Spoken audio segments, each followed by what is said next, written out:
Greetings and welcome to my dear Aquarius. This is Ron from Terror of the Twin Sun.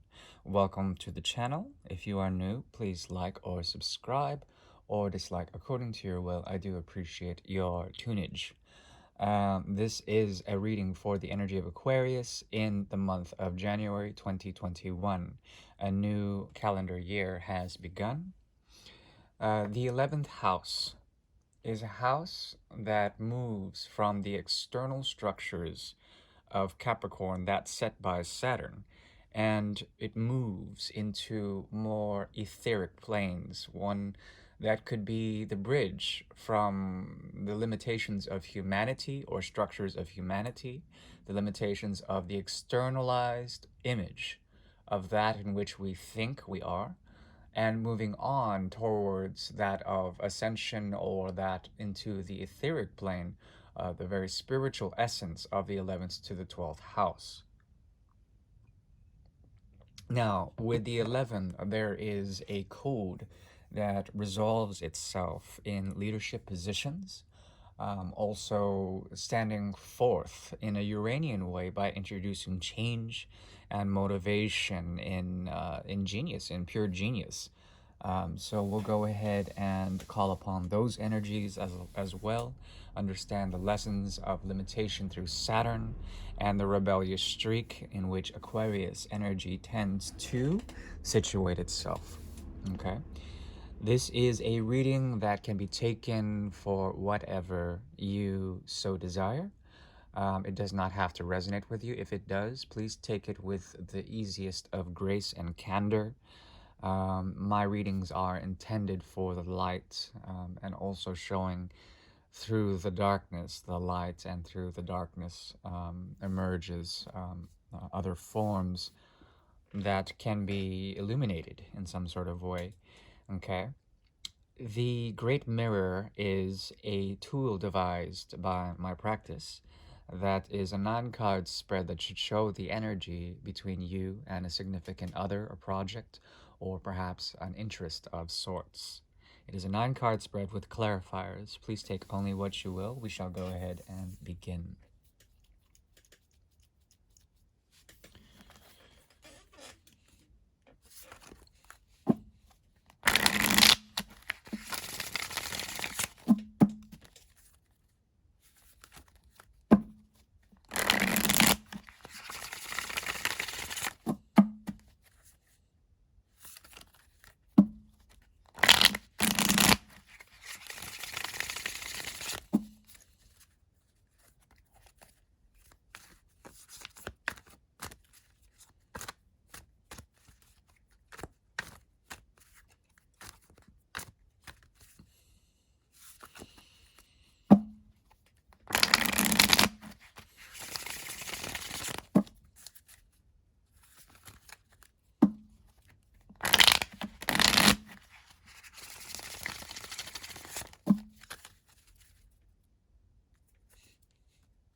Okay, coming into true form, I see.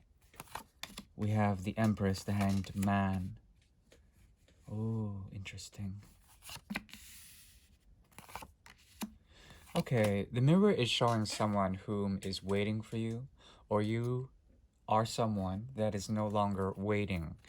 There is a question in the very method, excuse me, in which you portray yourself, in which you make up offers to others. Okay, this is essentially offers that come from the inner child out into the universe or out into your reality. Okay, realism is required here. And there is a sense, or perhaps a riddle that has to do with the energy of the tesseract. Okay, the tesseract is essentially a modal, esoteric, astrophysical concept that has to do with multiple dimensionalities, living with different platforms, trying to understand which platform serves the visionary. Okay, and it seems to me that within the mirror, both of you are reflecting this type of visionary stance with the Three of Rods. Okay, the Three of Rods is a very interesting card in this deck. This is the Royal Fez Moroccan Tarot deck, by the way, developed in, I believe, the 70s or the 60s.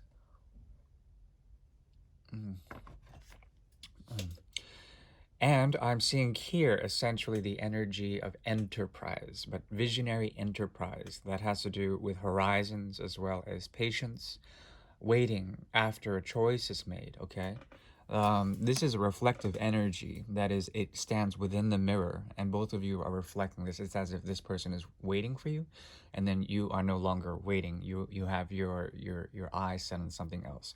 In this respect, the common motif of Aquarius energy as being that which has a visionary outlook is here.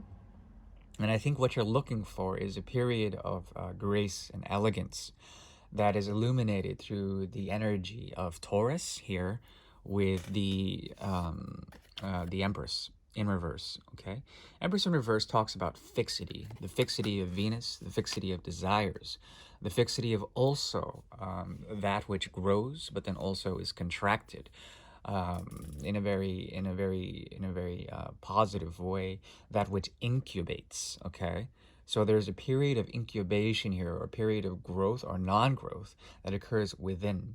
And with the energy of Venus, you are being watched over and told to be patient through the energy of Mars in retrograde here. So what I'm seeing here is an activation, at least astrologically speaking, on a conscious level, what you can see and what you can inhabit in terms of consciousness and light. There is an energy here that has to do with contraction, the principles of holding in, compressing, growing according to the patience that is required. However, you share the situation with someone else who is essentially inhabiting the Five of Rods here, which is, of course, a very conflictual card, one that is based on the design of houses that fall, houses of cards, or perhaps various interests trying to work together. This person's energy combines with the intuition, the intuitive impulse. They find power in this connection, but the Empress is displeased. In some way, the Empress in reverse, it speaks of, once again, elegance, refinement, purity, in a way, the preservation of principle, the preservation of power through the hoarding of resources, or the compression of divine feminine energy. Okay, so this is like the compression that that pulls it down to the lower chakras and then is released over time. And this release will come in a very Uranian way. You can't expect an awakening unless you are patient enough, unless you have the praxis enough. And that's a thing. There could be a slight tendency for you to, I'm not saying that you are, but there may be a possibility for laziness, or lesser form sloth. So that energy needs to be maintained in some sort of way. There's an elegance and there's a grace in the silence and the subtlety of feminine energy. Okay, and that is what you're inhabiting now. So there is a type of empowerment that you have over this person, and this person either wants to make a choice, or perhaps they're going through a lot of conflict when it comes to the very essence of Mars, and the impatience of Mars, and impetuousness of Leo, especially the sun's energy is very strong and very much compelled towards your direction. But with the Empress in reverse, there is a possibility to listen out, but also there is a hidden anger that stems from Lilith, of the Black Moon, or perhaps the detriment of Venus, okay, which can be Venus in Scorpio, very strong complexion of intensity that is bottled up and displeased in some sort of way. Mars and Pluto activating some sort of volcanic energy, Vulcan within Venus as an Aphrodite sort of deity. Okay, it's very interesting considering this does not cause a sense of fear, even though you are possibly renegotiating or refiguring out how to make offers into your external reality, especially this person being external reality for you. It displeases you in some sort of way to see such tension and unnecessary drive towards the wrong things, or perhaps towards motivations of ego. But at the same time, you are secretly pleased that this person has an element of waiting, but you're not going to wait for them. The secret of the star comes out as well. The rejection, or perhaps the lack of some sort of beginning. The Two of Cups being poured out with the star's energy. That is your energy, that is Aquarius. Also, what you're sort of manifesting or bringing into the reality is the Hanged Man energy, more Aquarian, more Piscean energy, the 11th and 12th houses. The mystery of the star is essentially that which is dissociative, detached, sort of letting go the energy of the Two of Cups so that humanity can be balanced between emotions and realism, okay? And that is essentially something that you are learning, especially through the dream world, and no longer do fears of false starts sort of encumber you in some sort of way. There's a release here, and that is a very good thing, considering what you're bringing into reality is a sense that you may have been burdened by the very structures that have been that you've been bound to. And it's as if you are still willing to be bound to it. The situation, you may see it as a type of cross or burden. However, you find peace and solace in the very visions that are coming to you in terms of emotional understanding. This connection is still quite important, and there is on the horizon a sense of a second sun, or a sunrise, or a sunset. Now, that is the beauty of sunrises, horizons, and sunsets, is that there is a refraction or a bending of light in which there is a flexibility to the energy of the Hanged Man. And that should alleviate some of the more rigid or stringent tendencies of Venus in retrograde, of the Empress in retrograde, okay? So there is a compression of the inner workings, okay, more physical. There could be during the month of January a great deal of fatigue, or perhaps a need for rest and relaxation. And as you do this, there is a possibility of convergence of energies between Venus as well, that of Uranus and that of Saturn. Okay, now Venus and Saturn, they work well together. Their Saturn considers Venus, or Aphrodite, to be the favorite of the children. So there is favor here in actually embracing some of the more Taurian qualities, or perhaps some of the more Aquarian qualities of purge and release, but then also maintaining the physical body, okay? And this person sees this. I think they have a great deal of regret, or perhaps there is some form of inner bond or inner connection that is hard to really let go. They want to, but then there also is a revisitation that they have on their end, some sort of unfinished business that they would like to tend to. But their tendencies in general are based on offers that are either weak or to the wrong nexus, the wrong location. Okay, what is emerging out of this in the incidental level within the mirror is the energy of the moon in reverse. This is the third major arcana. You have the moon, the Hanged Man, and the Empress here, and the moon in reverse indicates nurture. Okay, nurture that is outspoken, that is perhaps unbridled nurture, something that is not that is given, but then it's not really accepted. Okay, there's a paradox to the energy of the moon in reverse, and that there is no longer fear, but that very openness. It's sort of disenchanting. Okay, the moon is very intoxicating in terms, especially of Vedic astrology. However, the moon, it represents essentially the energy of the Great Mother. Okay, someone who can nurture the situation. With it in reverse, there is a sense of things being out in the open, no longer secrets being there, but the very mystique and the very enchantment of the moon is no longer there. Okay, so as opposed to a full moon, it would be a new moon. Okay, so something about the new moon cycle here that has to do with new beginnings, yes, new beginnings that are known, that are no longer secret. And this could involve someone revisiting their past, understanding where they have fallen short, as well being at angst or being at some form of anxiety because of such, anxiety of the heart especially. Because of such, the Eight of Rods, it gives them the intuition or the need to expand in a Jupiterian way a great deal of messages or intuitive hits that are informing them, especially through the heart and the center chakral system.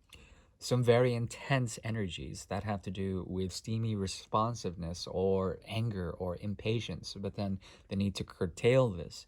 Okay, there's a sense with the Seven of Pentacles in reverse of regret.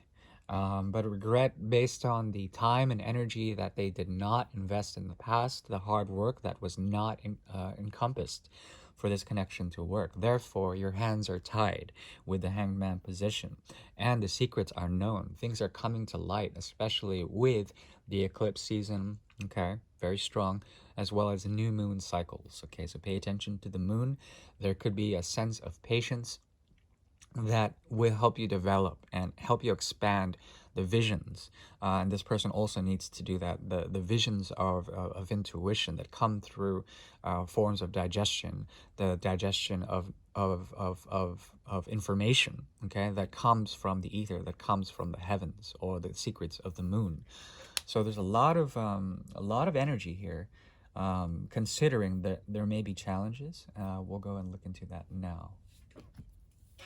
I'll be pulling from a deck from Switzerland, the Tarot of Forbidden Dreams by Eugene Vinitsky and someone named Elsa. It's a nice deck, a bit modern, very nice cover, very shiny, but not my particular favorite, considering it is an erotic deck, and the particular arrows that is done here, it's a bit sloppy, to be honest.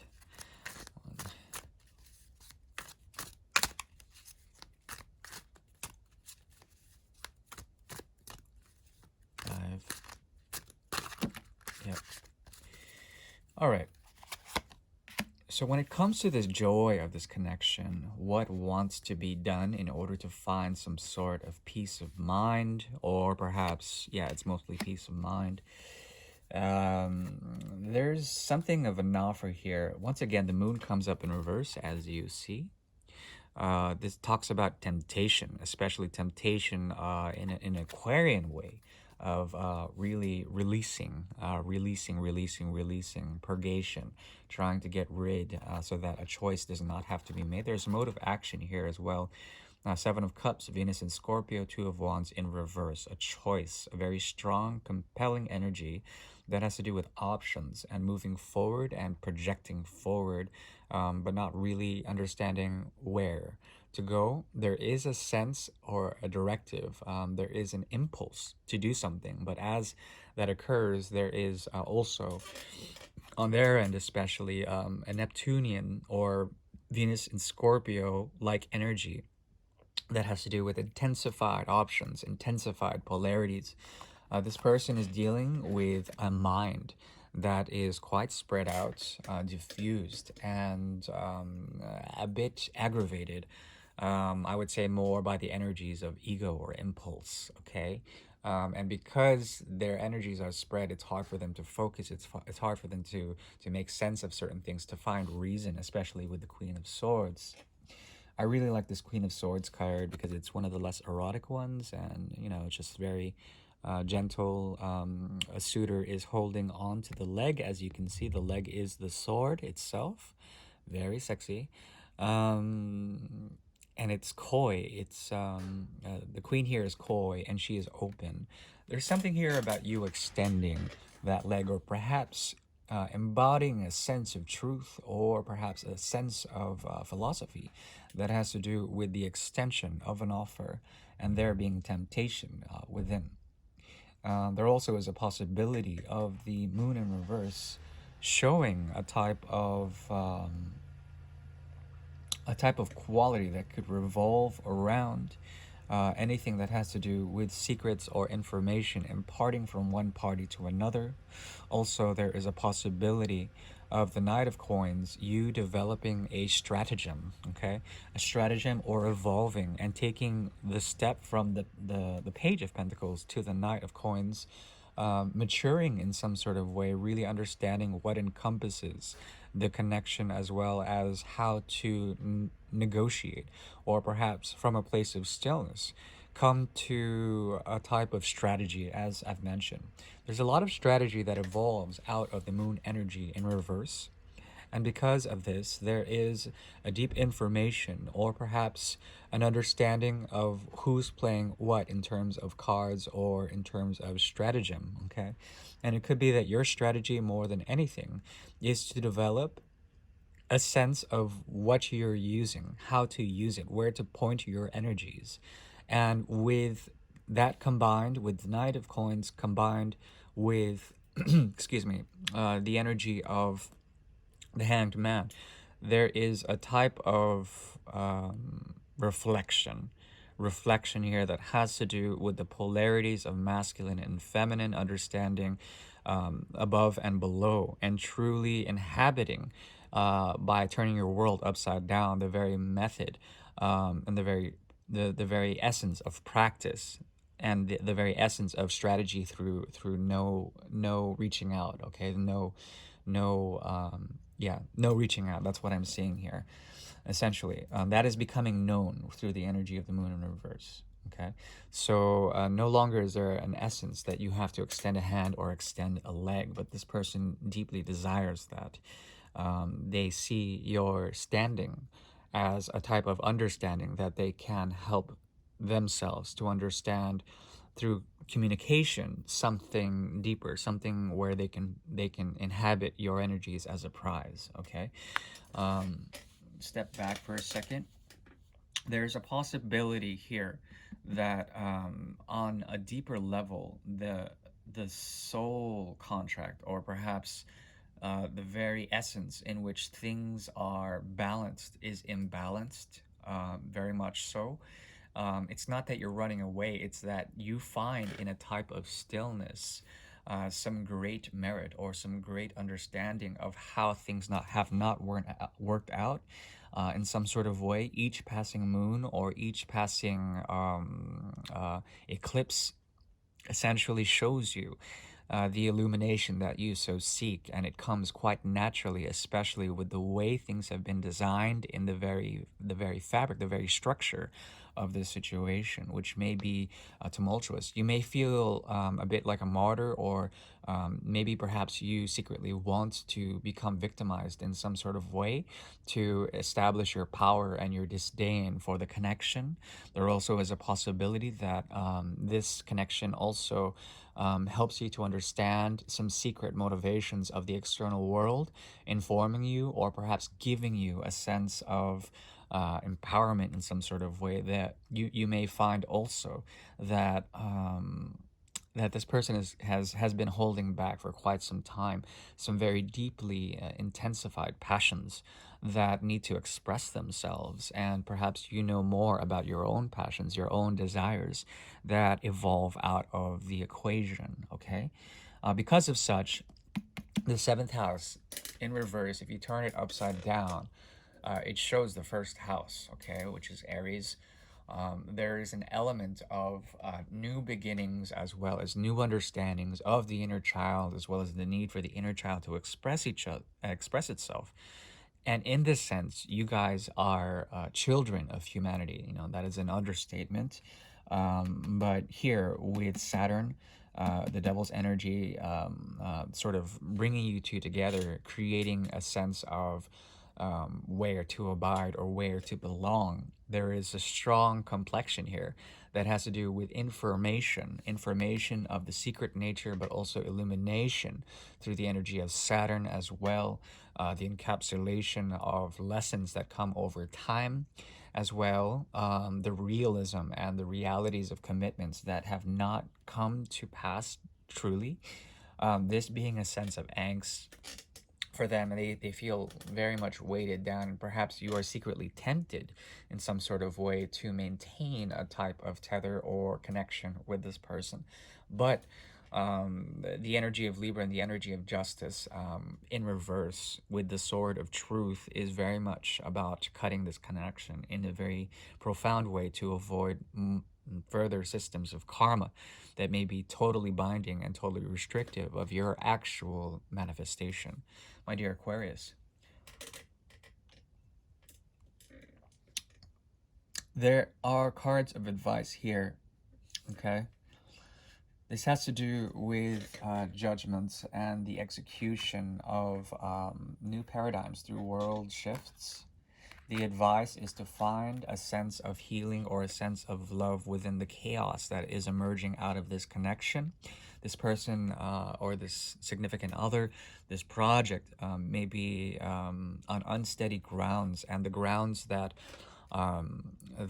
serve the connection, where the seeds have been planted, may be filled with a season of drought, and this could be a cycle that reoccurs within this. From this, you can actually learn truth, find a sense of enlightenment in your own path, and as you do this, a sense that that which has been buried, the seeds of the past that have been buried, they will not sprout, because as above, so below, there needs to be some sort of alchemic change in order for ascension to happen, ascension of your very projects, ascension of this very relationship.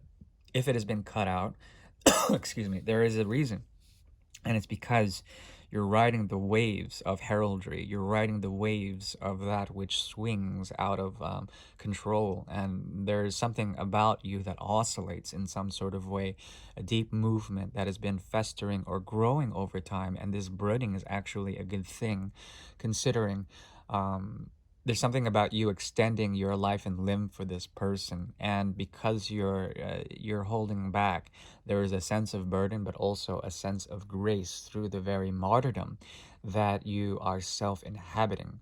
Because of such, there also is possibly a self-destructive tendency that has to do with the explosion of certain ideas that come through a calling. Okay, something explosive that comes out of the ground, as if you're walking through a minefield in a past life with this person. Okay. There's also a possibility that the visions that you so seek, as well as this person seeks, is pointing to platforms that have not yet emerged but are immediately being built and worked on. And as these mature over time, can be the springboard and the life spring of your very essence of the human condition that may exist between you and this person, and how it expresses itself in whatever it so deems fit. Okay. Further advice is to, excuse me, to be patient. There's an element of impatience, especially stemming from the opposite, the other here. There's something about you that needs to be clear with communication, especially with how deeply effective this has been in terms of its motivation to teach you something, to help you grow something, to help you to understand how you've been playing a type of role for this person, a type of motherly role in a way, but it's the displeased mother in a way. It doesn't have to be. There also is a great deal of secret information that talks about the negotiation of your yourself to this person, how communication should or should not evolve. Also, the very essence in which you do things. There's a type of maturity in the method and the practice in which you make whole or make real this situation in general. Okay, never fear. I don't think you're very fearful of this situation. You've exercised clear judgment, and there is an element of truth that you can encompass through either silence or through the refined sort of compression of things that have to do with inner work. Okay, the compression and the growth of things that are going to give birth in terms of your own truths and your own principles that are uniquely yours. Okay, my dear Aquarius, I hope the audio is okay. I've got to find my microphone. Otherwise, I do wish you well. I am available for private readings. I'm wishing you a well, good and 2021. So may Uranus shift the very structures that are in need of genius, in need of clarity, purification, as well as new standing. Thank you very much. Bye.